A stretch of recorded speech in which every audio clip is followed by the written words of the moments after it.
Welcome to the World Report, Homeland Security. Do the Democrats really want an end to DACA, or just use it as a talking point and a fundraising chip? What in the world is going on with Amtrak? Could it be sabotage? Maury, this is becoming a very serious situation. I know we talked about this off the air, infrastructure, whatever, but you're talking about 5 or 6 incidents, major incidents, within a month and a half. And one of them is on the wrong rail. That is not an infrastructure problem. That's a human error. Are we being sabotaged here? No, I think it's more we're getting the wrong people in the jobs. I think this sense of Americanism is fading. We're not patriotic anymore. We're letting people that shouldn't be running railroads, for instance. You know, this guy who. So you're talking about incompetency. We are accepting incompetency. You know, the sexual harassment, it's all over the place. You're hearing it. You never heard it before. I mean, not at the extent you have.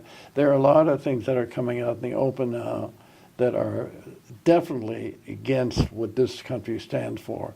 It's almost, I agree with you, there's something going on that we can't quite get our hands around, but we are not going forward. We're going backward in many ways. And if America was always looked at as the one country that you could depend on, we were the ones, if there was a terrible situation in Haiti, we were the ones that sent people over there. We were always there to help We others. still are, to the most part. Well, they are, but that's being overshot by the negatives like you're talking about.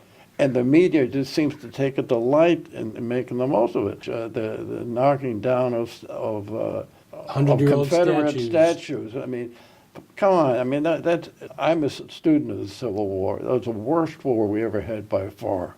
You know, we lost 2 million people out of 30 million during that war. Yeah, because it was American against American. It was Americans, and we'd like to forget about it. But now they're bringing this up as a political issue, that somehow the South is going back to the slavery attitude that they had. And you know, a lot of people don't realize that the reason for the Civil War didn't have to do with it had to do with slavery only because the South was economically superior to New England because they had no costs.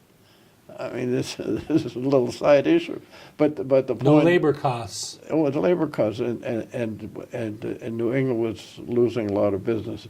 But the point is, yes, I'd say there are people in this country that wish it no good and would do anything to see us break apart.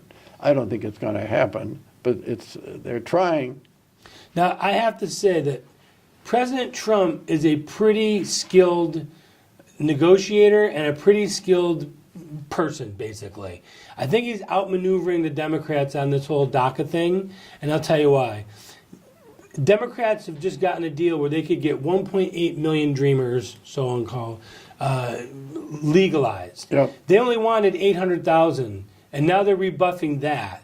So basically, they don't want the DACA deal. They just want to be able to use it as a talking point, use it politically, and fundraise off of it. But I mean, of course what you're saying is true. The Democrats are only interested in one thing, getting rid of the Republicans. And so that I cannot name you one person in the Democratic Party that I want to even see as a senator, frankly. Now, that's my own personal opinion. But to even think, Watkins as a presidential nominee, you know, the man I like the most, and might have even won the presidency, was John Biden. Not because he was the smartest guy, not because he attended Syracuse University. Yeah, exactly. No, I think he was a decent human being, and I think he's the kind of guy that would have probably made a very good president if he was elected. But you don't have those kind of people now. Everyone in the Democratic Party today would do anything in order to gain power, including seeing this country going that's a great shape. point, because they only benefit if the country does poorly. That's exactly correct. The Democratic Party can only benefit now if something happens negatively to the United States. They don't like to see us bringing jobs back. They don't like to see blue-collar workers. Black unemployment at an all-time low. That surprised me that Well, I'm none of them sorry. would even stand up during the State of the Union. I mean, I get the partisanship, but at some point, I would think you've got to at least be true to America. But you're right; they care more about themselves and hating I mean, this president and they're doing than the it. country. Usually, when you try to undercut somebody, you do it covertly. They're doing it overtly. Yeah. I mean, they're letting you know they'll do anything, including what's bad for the United States, in order to gain the power back. And I think we'll have the showdown at the election that's coming up, the midterm election on November the 6th. I'm hoping and I believe that the Trump people will win that election. But if they don't, we're in for very, very tough times in this country. That's our Homeland Security.